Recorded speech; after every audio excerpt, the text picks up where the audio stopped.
பழி சுமத்தக்கூடிய இப்போது எஞ்சி இருக்கக்கூடிய நிர்வாகிகள் 8 பேரும் பொண்டாட்டி பிள்ளையோட வரணும், பொதுமக்கள் சாட்சியா இருக்கணும், மேடையில் வைத்து சொல்லணும் நாங்கள் உண்மை பேசுவோம் என்று போட்டோமே அதுல உள்ள எல்லாம் உண்மைதான், வாக்குமூலம் போட்டோமே செட்டிங் இல்ல எல்லாமே உண்மைதான், அதுல ஒண்ணு கூட பொய் இல்ல, பொதுக்குழு கூட்டி மக்களுக்கு செயற்குழு கூட்டி அவதூறுகளையும் பொய்களையும் பரப்பி நம்ப வச்சோமே அதெல்லாம் உண்மைதான்.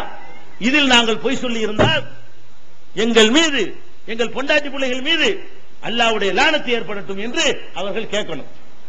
நானும் கேட்பேன், அதே மாதிரி நான் வருகிறேன், ஏன் பொண்டாட்டி பிள்ளை நான் வர்றேன், நான் கேட்பேன், யா அல்லாஹ் இதான் உண்மை நடந்தது, தௌஹீத் தான் பிரச்சனை, அதுதான் இடைஞ்சல் நினைச்சாங்க, அதுக்காக தான் அந்த பிரச்சனை ஏற்பட்டுச்சு, வேற எந்த விவகாரம் நடக்கவில்லை அப்படிங்கிற விஷயத்தை நான் சொல்கிறேன்.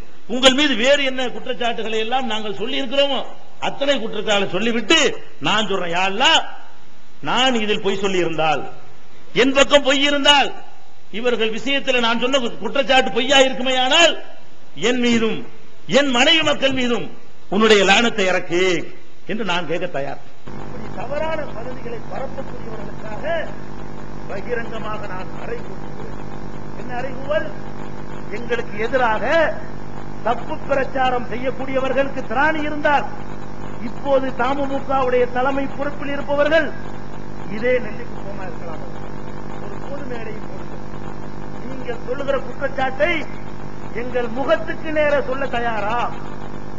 நாங்கள் சுமத்துகிற குற்றச்சாட்டை முகத்துக்கு நேர சொல்லி நிரூபிக்க நாங்கள் தயார். பொய் சொல்ற காரணத்தினால மறுக்கிறாங்க, மாட்டேங்கிறாங்க. வேற வேற காரணங்களை சொல்லி பொய்யான தகவல்களை உங்களிடத்தில் பரப்புகிறார்கள்.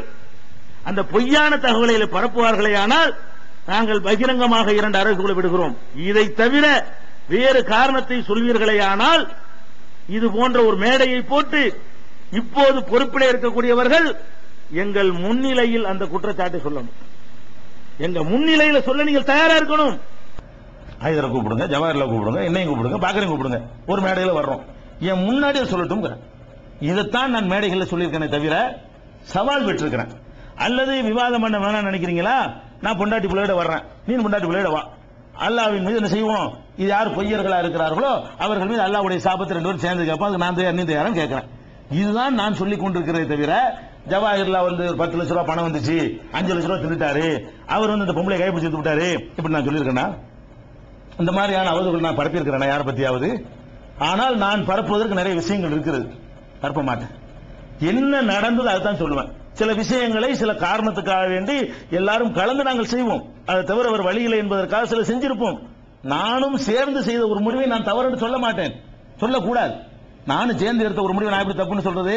இன்னைக்கு என்ன பண்றாங்க, எல்லாரும் சேர்ந்து எடுத்த முடிவெல்லாம் இப்ப தப்பாகி கொண்டிருக்கிறது.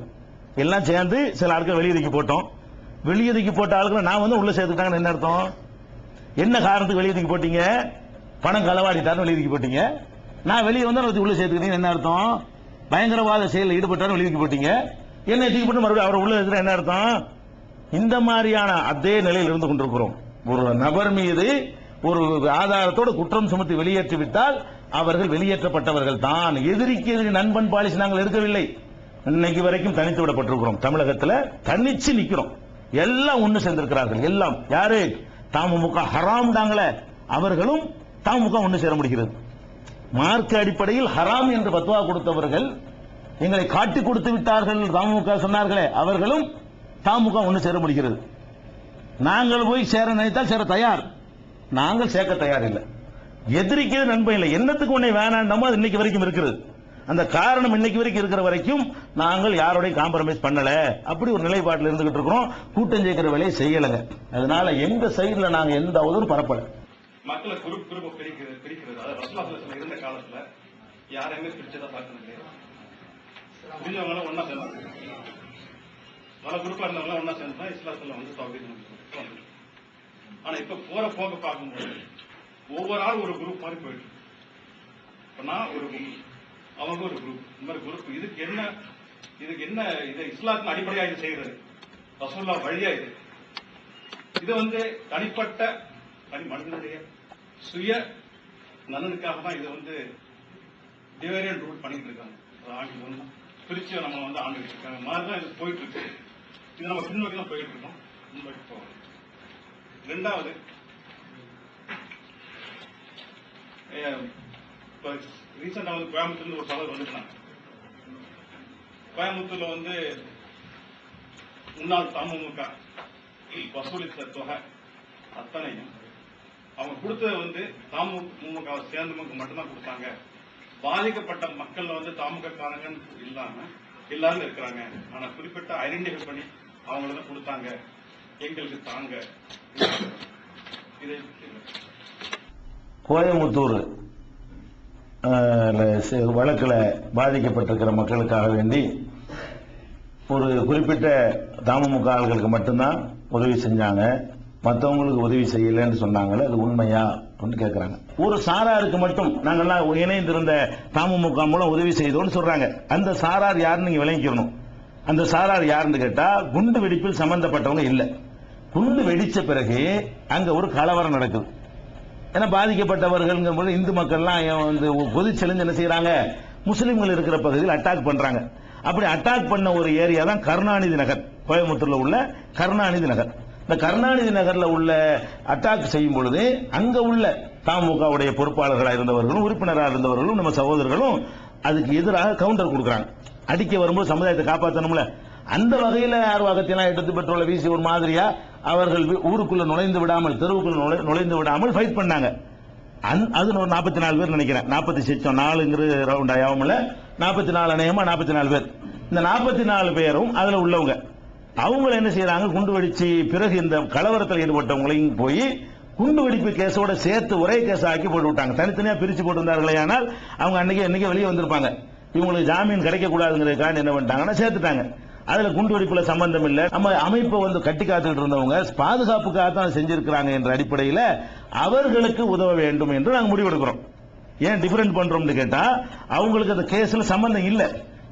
குண்டுலாம் வெடிச்ச பிறகு ஏற்பட்ட கலவரம், அது குண்டு வெடிச்சதுல சம்பந்தம் அவனே சொல்லல கேஸ்ல கூட. ஆனா ஒரு கேஸ்ல கோர்த்து விட்டுருக்கான தவிர அவங்களுடைய ரோல் என்னன்னு கேட்டா கலவரத்துக்கு பிறகு, குண்டு வெடிப்புக்கு பிறகு ஏற்பட்ட கலவரத்தில் இந்த மாதிரி செஞ்சவங்க வருது. அப்ப என்ன பண்றோம், உதவி செய்யணும்னு எங்களுக்கு மசூரால வைக்கிறோம்.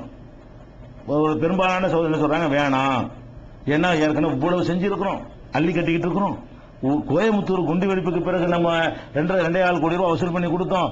அதுலயும் ஊழல், நம்ம அவ்வளவு ப்ராப்பர்ட்டா அதை ஒழுங்கா நம்ம செஞ்சிருக்கிறோம், அதுலயும் ஊழல் சுமத்துறாங்க. இனிமே இந்த மாதிரி ஆட்களுக்கு பண விவகாரத்தில் ஈடுபட வேண்டாம்ன்ற ஒரு கருத்து, இல்ல உதவி செய்யணும்ன்ற ஒரு கருத்து வருது. கடைசியில் மசூராவுக்கு பிறகு என்ன வருதுன்னு கேட்டா, நான் தான் அந்த கருத்தை சொல்றேன், நீங்க உதவி செய்யறாந்தா நீங்க நேரடியா செய்ய வேணாம், ஆனா உங்களுக்கு உதவி செய்யணும். எப்படி செய்யணும்னு கேட்டா, அந்த பாதிக்கப்பட்டவங்களுடைய குடும்பம் இருக்கும்ல கோயம்புத்தூர்ல, மனைவி மக்கள் அண்ணன் தம்பி அக்கான் இருப்பாங்கல்ல, அவங்களை எல்லாம் சேர்த்து ஒரு ட்ரஸ்ட் அமைக்க சொல்லுங்க. அந்த ட்ரஸ்டுக்கு உதவி செய்யுமாறு நம்ம ரெக்கமெண்ட் பண்ணுவோம். அவங்களுக்கு நேரம் அனுப்பிக்கிறது, நம்ம வாங்கி தின்றுட்டோங்கிற ஒரு பேர் வர வேண்டியது இல்லைன்னு சொல்லி அப்படி ஒரு சங்கத்தை, ஒரு ட்ரஸ்டை கோயம்புத்தூர்ல பதிவு செஞ்சோன்னு செய்ய சொன்னோம். அதுல நாங்களும் யாரும் கிடையாது, தமுக ஆள்களோ நிர்வாகிகளோ மற்ற யாருமே கிடையாது. அந்த பாதிக்கப்பட்ட கோயம்புத்தூரை சேர்ந்த குடும்பத்தினுடைய உறுப்பினர்கள் அதில் இருக்கிறார்கள். அவங்களுடைய ட்ரஸ்டுக்கு நீங்க உதவி செய்யுங்க உணர்வு விளம்பரம் போட்டோம், கீழே பரிந்துரை செஞ்சோம். நீங்கள் ஏதாவது உதவி செஞ்சீர்களே ஆனால் அது அவங்களுக்கு தான் செஞ்சிருப்பீங்க. இயக்கத்துக்கு செஞ்சு வாங்கி அவங்க பேரை சொல்லி வாங்கி நாங்க திங்கிறதுக்கு எந்த ஒரு வழியும் இருக்கல. எங்களுக்கு நீ அனுப்பவே இல்லை. சில சகோதரர்கள் வந்து அந்த நேம்ல டிடி எடுத்து எங்களுக்கு அனுப்பியிருப்பார்கள், அது நாங்க மாத்த இயலாது, டிடி அவங்கள்ட்ட கொண்டு கொடுத்துருவோம். அப்படி அனுப்பியிருப்பீங்க, ஒன்னு நேரடியாக அவங்களுக்கு அனுப்பியிருப்பீங்க, இல்லைன்னா எங்களுக்கு அனுப்பி கொடுக்க சொல்லியிருப்பீங்க டிடியாக, செக்காக. நாங்க டிடியை கொண்டு நாங்க உங்களுக்கு வந்திருக்கோம் கொடுத்துறோம். இப்படித்தான் நடந்திருக்கே தவிர அந்த சகோதரர்களுக்கு கூட நாங்க உதவி செய்யல, இயக்கத்திலிருந்து எந்த ஒரு உதவியும் செய்யல. உதவி செய்யறவங்க செய்யலான்னு விளம்பரம் பண்ணி என்ன செஞ்சோம், அது உதவிகள் நடந்து கொண்டிருக்கிறது. இதுதான் மேட்ரு, நாங்க செய்யலைங்கிறது உண்மை. இவ்வளவு ரீசனுக்கு பிறகு எங்க மேல தப்பு இருந்தா சொல்லணும். ஒரு சாரருக்கு செஞ்சீங்க, ஒரு சாரருக்கு செய்யலைங்கிற ஒரு நியாயம் இருந்தா சொல்லணும். அல்லாஹ் மேல ஆணையாக இந்த நிகழ்ச்சிகள்ல இந்த தேதி மாசம் அது மாதிரி சில தவறுகள் என்ன அறியாமல் சொல்லப்பட்டிருக்குமே, ஆனால் இந்த மாதம் தேதியில 92க்கு பதிலாக 93 இப்படி அறியாமல் ஏற்பட்டிருக்கிற இந்த பிழைகள் இருக்கும்ல, இந்த பிழைகள் ஏற்பட்டிருக்குமானால் அதை தவிர நான் சொன்ன அடிப்படையான விஷயங்கள் அனைத்துமே அல்லாஹ்வின் மீது ஆணையாக 100% உண்மை. மறுமையில உங்களை எல்லாம் சாட்சியாக அல்லாஹ் நிறுத்தி கேட்டால் அங்கேயும் நான் இது உண்மைதான் என்று அல்லாஹ் மேல ஆணையிட்டு அதை சொல்வேன். இதுல எந்த விதமான சந்தேகத்துக்கும் இல்லை என்பதை உறுதியாக அல்லாஹ் மீது ஆணையிட்டு தெரிவித்துக் கொள்கிறேன்.